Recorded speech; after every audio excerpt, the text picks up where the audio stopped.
오늘 본문을 묵상하면서 저는 문득 이 제목이 떠올랐습니다. 왜냐하면 우리가 읽은 본문 가운데 또렷한 정상 하나가 등장하기 때문입니다. 바벨탑의 정상이지요. 인간은 그 정상을 오르기 위해 우리가 본 대로 벽돌을 힘들여 굽고 탑을 마음을 다해서 쌓았다. 그리고 하늘에 닿겠다고 서로 맹세한 것을 알 수 있습니다. 자신들의 이름을 내겠다고 했습니다. 그런데 오늘 본문을 자세히 보면 또 하나의 정상이 보이기 시작합니다.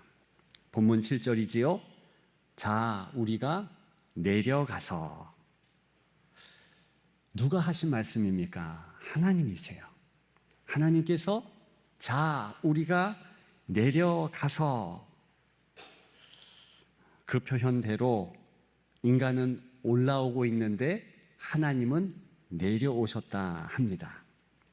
그리고 그 내려오심은 바벨론 탑에서 멈추지 않습니다. 결국 베들레헴까지 이어지고 마침내 갈릴리 언덕까지 이어집니다. 인간은 탑을 쌓아 하늘에 가려고 했지만 하나님은 낮고 천한 인간의 땅으로 오셨다. 오해하는 분들이 있어요. 오늘 본문을 보게 되면 내려오신 하나님께서 심판하시지 않느냐. 여러분, 진짜 심판하시려면요, 그냥 눈 하나 깜빡이시면 됩니다. 손짓 하나 하면 바로 유황불이 떨어지듯 물이 불어서 물에 잠기게 하든 그렇게 하실 수 있습니다. 왜 내려오셨겠습니까? 사랑하시니까. 기회를 또 주고 싶으시니까 그렇게 내려오신 것입니다. 그렇기 때문에 오늘 본문에 5절과 7절에 연속되어 나타나는 내려오셨다. 이것은요, 의미적으로 계속적 용법이에요. 내려오시고 또 내려오셨다. 계속 내려오신다. 그런 의미를, 그런 뜻을 갖고 있다는 것입니다. 인간은 자기 이름을 높이려고 오르고 또 올랐지만 우리 예수님은 그러한 하나님의 사랑을 이루기 위해 가장 낮고 천한 자리, 그리고 십자가의 볼품없는 갈보리 언덕에 계셨다라는 것입니다. 오늘 본문에는 두 가지 정상이 볼 수 있다라는 것이지요.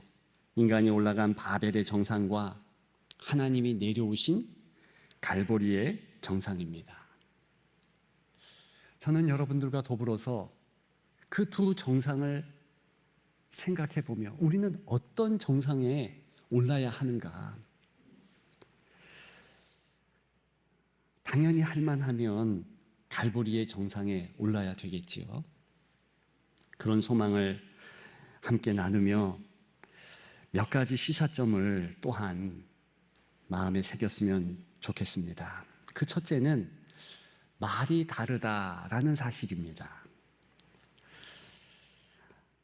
오늘 본문 치밀하게 본다면 아주 흥미로운 단어의 대조가 발견됩니다. 바로 자라는 감탄사입니다.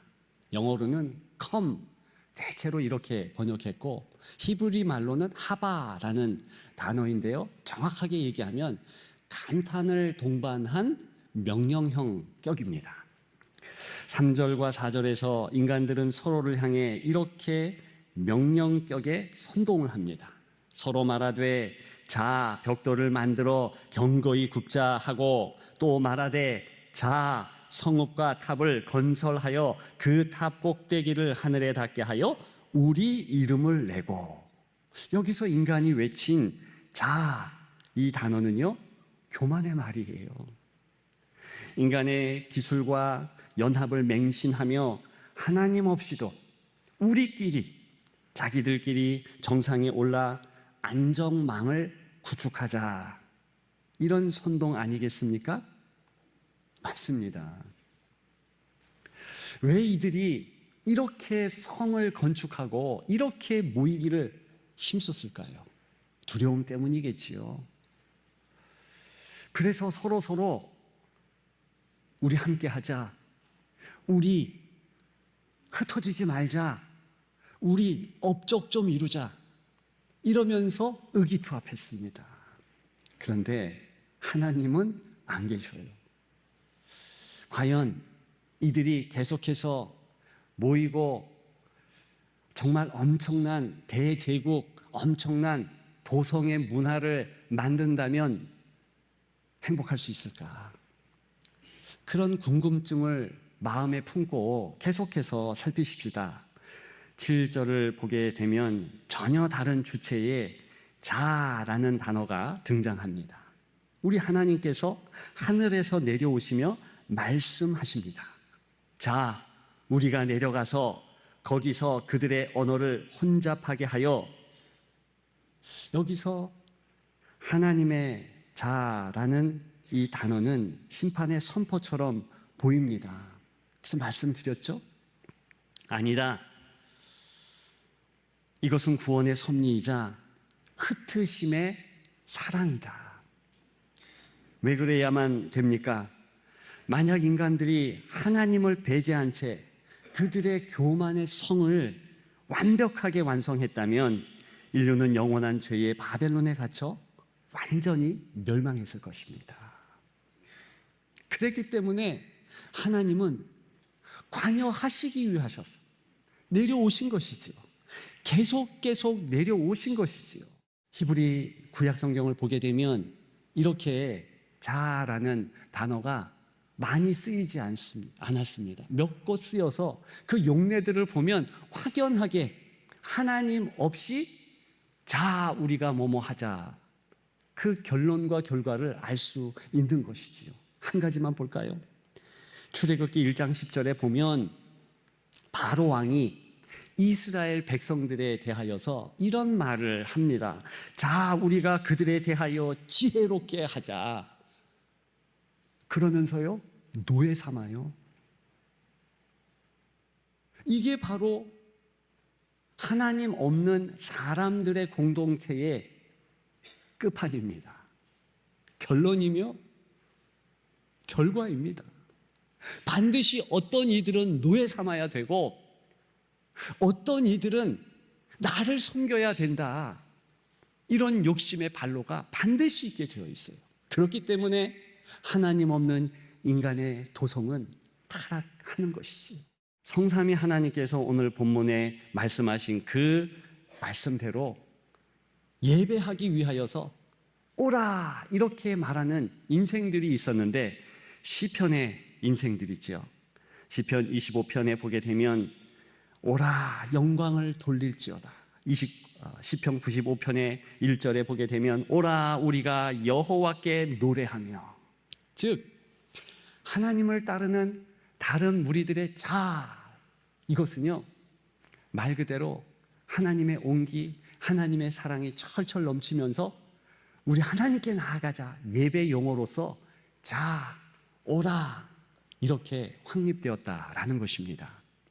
신약 성경에 보면 예수님이 가장 많이 말씀하신 것이 오라, 그 말이에요.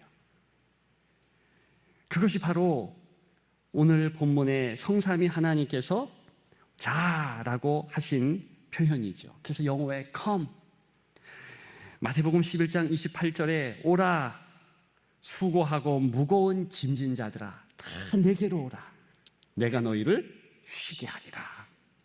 마가복음 14장 42절 일어나자 함께 가자. 다 주님이 하신 말씀입니다. 왜 이 말씀을 하십니까? 살려주기 위해서. 왜 오늘 본문에 하나님은 낮고 천한 인생을 찾아오십니까? 살려주시기 위해서.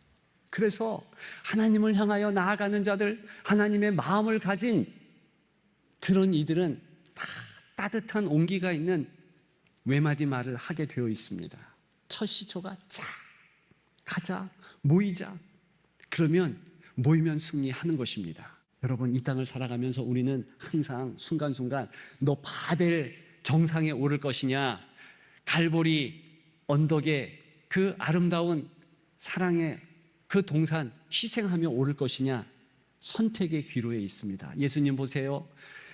40일 금식하시면서 마귀의 시험을 받습니다. 3번 받는데 2번 다 정상 위에서 받습니다. 한 번은 거룩한 성전에 올라가서, 그거 정상이잖아요. 또 한 번은 아주 높은 산 위에서, 그렇게 마귀의 시험을 그곳에서 받아요. 물론 예수님은 자진해서 그곳에 우리를 위하여 오르셨지요. 그런데 우리는요, 사단이요, 이 괴계와 술수와 그 입금으로요, 어쩔 수 없이 그렇게 정상을 선택해야 돼요. 그리고 그 정상에서 반드시 우리가 어려운 문제, 난관들을 해결해야 한다는 것입니다. 어떻게 하겠습니까? 그러면 먼저 우리의 말로 한마디 하는 겁니다. 누구를 할지라도 하나님의 축복의 말을 하고, 누구를 할지라도 예배 중심으로 나아가자, 이런 권면을 하면서 서로 사랑의 온기가 느끼는 격려, 위로, 그런 말들을 행하면 우리가 꼭 문제 해결이 있어서 나아가는 것입니까? 아니에요. 보이지 않더라도 나아가면 하나님이 우리 가운데 계신다, 하나님의 은혜가 우리 예배 가운데 있고 우리의 기도 가운데 있고 찬양 가운데 있다 확신하면 하나님께서 해결해 주시고 승리케 하실 줄 믿습니다. 문제는 우리의 말이에요. 한마디 말로 100만 마음을 설명할 수 있어요. 그 한마디 말이 주님을 섬기면서 내가 주님 중심으로 나아갑니다. 그러면 똑같은 말 같지만 결과는 완전히 차원이 다르더라. 여러분들의 말들이 그와 같이 되기를 주님의 이름으로 축복합니다. 2번째로 방향이 다르다라는 것이지요. 2절과 5절입니다. 오늘 바벨탑 스토리를 보게 되면 이 방향이 완전히 다른 그런 모습이 나옵니다. 먼저 공간적 방향을 보십시오. 2절에 인간들은 동방으로 옮겨가다 시날 편지를 만났다 그랬습니다. 성경에서 동쪽은요, 언제나 영적으로 의미심장한 방향이고 부정적이에요. 5절과 7절을 보십시오. 여호와께서 보시려고 내려오셨더라. 우리가 이미 보았지만 한 번 더 보십시다. 7절에 자, 우리가 내려가서, 이 내려가서는 계속 반복을 나타내고 계속의 용법이 있다고 말씀을 드렸습니다. 인간들이 아무리 위로 쌓아 올려봤자 하나님이 보시기에는 너무 작아서 아래로 내려오셔야만 했다는 것입니다. 여러분, 정말 그렇죠. 도대체 인간 역사에서 인간이 탑을 쌓고 인간이 건축물을 근사하게 지었다, 몇 미터쯤 될 것 같습니까? 1km도 안 돼요. 1000m가 안 됩니다. 오늘 바벨 탑을 쌓는 이들이 왜 자꾸 하나님 안 계신데 하나님 없는 곳을 자꾸만 그렇게 찾아갔을까요? 이상하게 사람의 본성에 하나님 없는 것을 좋아한다는 거예요. 이게 죄를 지은 첫 사람의 모습입니다. 아담과 하와가 범죄하니 하나님께서 그 사랑의 마음을 다 가지시고 아담아 어디냐, 몰라서 묻는 게 아니라 너 내 앞에 나오면 좋겠다, 나무 그늘 뒤에 숨습니다. 이 모습이 사람의 본질적인 모습이에요. 그렇게 하면 안 되죠. 내가 여기 있습니다, 나가는 것이 사실은 겸손이고 그 모습을 가장 기뻐하시고 그 사람이 하늘의 부유함의 주인공이라는 것입니다. 광고인으로 성공 가도를 달리다가 사제를 털어 사단법인 복음의 전함을 세워 사역하고 있는 그 고종민 장로님, 그 이사장님 전에 만나서 하는 말을 들은 적이 있습니다. 자기가 왜 그렇게 복음을 증거하기 위해서 불철주야 사제를 털어 노력하는가? 1만 원을 빌렸다면 1만 원을 갚아야 하는데 빚은 반드시 갚아야 하는데 자기가 생각해 보니까 구원이라는 하나님의 큰 은혜를 입었기에 지금 시간과 가진 재물을 다하여서 자신의 재능과 달란트로 그 빚을 갚지 않으면 안 되겠다. 그렇게 갚아 나아가고 있다. 여러분, 이게 맞잖아요. 빚진 자의 마음으로 내가 하나님을 바라보면서 하나님께 나아가겠습니다 라고 살아가면 우리는 절대로 동쪽으로 가지 않습니다. 우리가 동쪽에 산다 해도요, 그냥 얘기한 거예요. 웃으시라고. 하나님 없는 방향 나아가지 않습니다. 왜? 하나님 나를 구원하셨는데 하나님이 나를 위해서 이 낮고 처단 곳을 오시고 하나님 있는 곳으로 아브라함을 부르셨듯이 나를 부르시거든요. 여러분, 이 바벨탑 사건 이후에 바로 12장에 아브라함을 부르시는 사건이 나옵니다. 연결되어 있다라는 것이고, 이 아브라함을 서쪽으로 부르셔요. 그래서 아브라함은 서쪽으로 나아가요. 꼭 동쪽이냐 서쪽이냐 중요한 것은 하나님이 계신 쪽으로 나아가고, 그렇게 나아가는 성도는요, 빚진 자의 마음을 품고 나아가면 반드시 주님, 그 나아가는 그런 방향이요, 틀려지지 않아요. 왜요? 그게 나침반이거든요. 그게 은혜로 사는 사람들의 모습이거든요. 여러분들이 그런 은혜가 있기를 주님의 이름으로 축복합니다. 마지막 세 번째, 목적이 달라요. 4절 중반을 보게 되면 바벨탑을 쌓는 자들의 최종 목표가 나오고 있습니다. 그게 뭡니까? 우리 이름을 내고, 내 이름, 내 가치, 이것을 스스로 증명하기를 소망했다라는 것입니다. 그러나 오늘 본문의 가장 큰 아이러니는 바로 이런 모습에 있습니다. 자기 이름을 내려고 단단히 뭉쳤던 그 수많은 인간의 이름이 성경에는요, 단 한 명도 기록되지 않고 철저히 익명으로 묻혔다는 사실입니다. 그들의 남긴 유일한 이름은 혼돈과 분열을 뜻하는 바벨이라는 이름뿐입니다. 그게 9절에 나오죠. 그 자체가 수치의 이름 아닙니까? 자신이 자신의 이름을 내려고 쌓은 탑은 영적 빈곤뿐만이 아니라 자신의 이름이 완전히 사라지게 하는 이유가 된다라는 것이죠.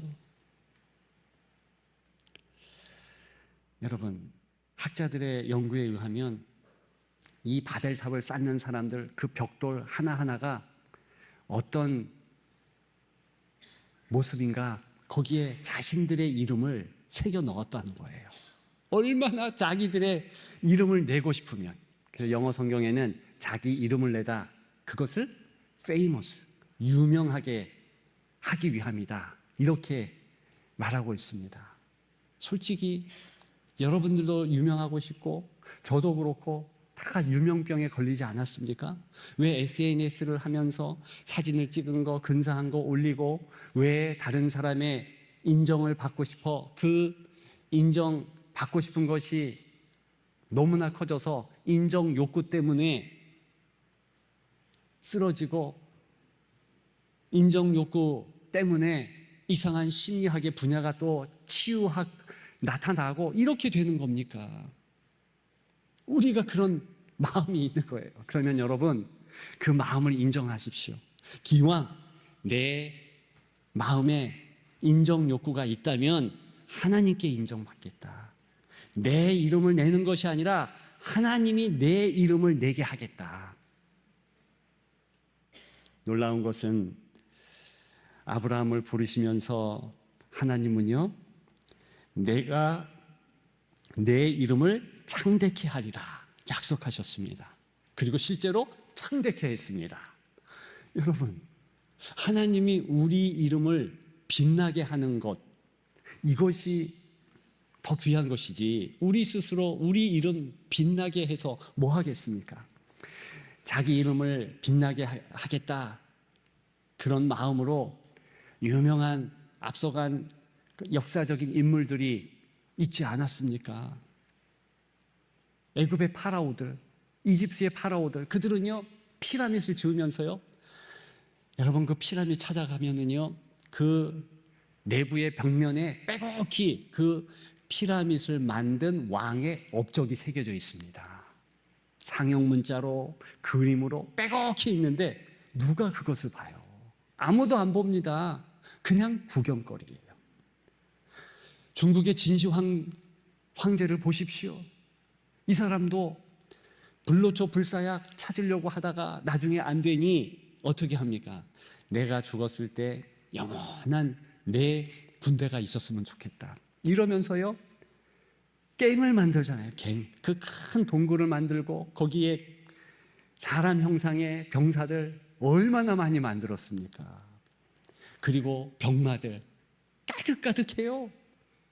근데 그 진시 황제는 구경꾼의 웃음거리가 되고요, 저래봤자 인생 무상, 아무것도 아닌 인생인데 저렇게 남들 힘들게 하면서 분석행위하고 어렵게 하다가 저렇게 골로 갔구나, 이런 역사의 산 예로 있지 않겠습니까? 이게 인생이에요. 이게 자기 이름을 스스로 내려는 사람들의 뒷모습입니다. 얼마나 초라해요. 그에 반해서 무명인들이 있습니다.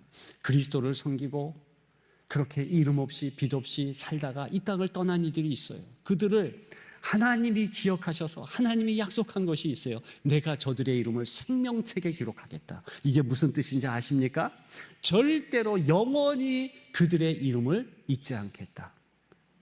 오늘 본문과 연관해서 아브라함식으로 얘기하면 내가 너희의 이름을 창대케 하리라, 높여주리라. 여러분, 그래서 앞서간 신앙의 성도들이 우리는 그 이름을 다 기억 못한다 해도 다 하나님 나라에 영원히 햇빛과 같이 빛나고 있습니다. 그 이름이 빛나고 그 이름이 불려질 때 그들이 행한 희생, 업적, 골고다 그 언덕에 주님을 생각하며 항상 선택하고 올랐던 그들의 모습이 계속 영광스럽게 비춰지고 기려지고 그렇게 된다는 것입니다. 여러분 꼭 기억하십시다. 자기 증명을 위해서, 인정 욕구를 위해서 자기 그렇게 살다 보면 그게 우상화 아니겠습니까? 그게 망하는 것이고 자기 삶도 혼돈 가운데 있게 되고 그게 바벨이잖아요. 남들도 가족도 힘들게 하고 다 어렵게 하게 됩니다. 기억하는 여러분들 되시기를 주님의 이름으로 축복합니다. 앤드루 머레이라는 겸손이라는 고전 쓴 분이 이런 말을 했습니다. 겸손은 자신을 낮게 생각하는 것이 절대 아니다. 자신을 전혀 생각하지 않는 것이다. 교만은 하나님 없이도 행복할 수 있다는 것이고, 겸손은 하나님 없이는 아무것도 할 수 없음을 아는 것이다. 그러면서 한마디로 이렇게 얘기해요. 겸손은 무엇이냐? 영어로 얘기했습니다. 나는 nothing. 하나님은 everything. 저와 여러분들이 그런 마음을 갖기를 소망합니다. 말씀을 맺습니다. 우리 정상에서 만나십시다. 바벨탑 정상은 안 되지요. 그곳에는 장난 아닌 경쟁이 있습니다. 견디기 힘든 불안이 가득합니다. 극도의 교만이 있습니다. 아찔한 혼돈이 가득합니다. 대신 갈보리 정상에서 만나십시다. 우리 하나님께서 내려오고 계속 내려오는 그 자리, 그곳에는 십자가가 있습니다. 은혜가 있습니다. 겸손이 있습니다. 생명이 있습니다. 겸손의 은혜가 왕노릇하는 그 영광의 정상에서 기쁨으로 만나는 우리 모두가 되기를 주님의 이름으로 축복합니다.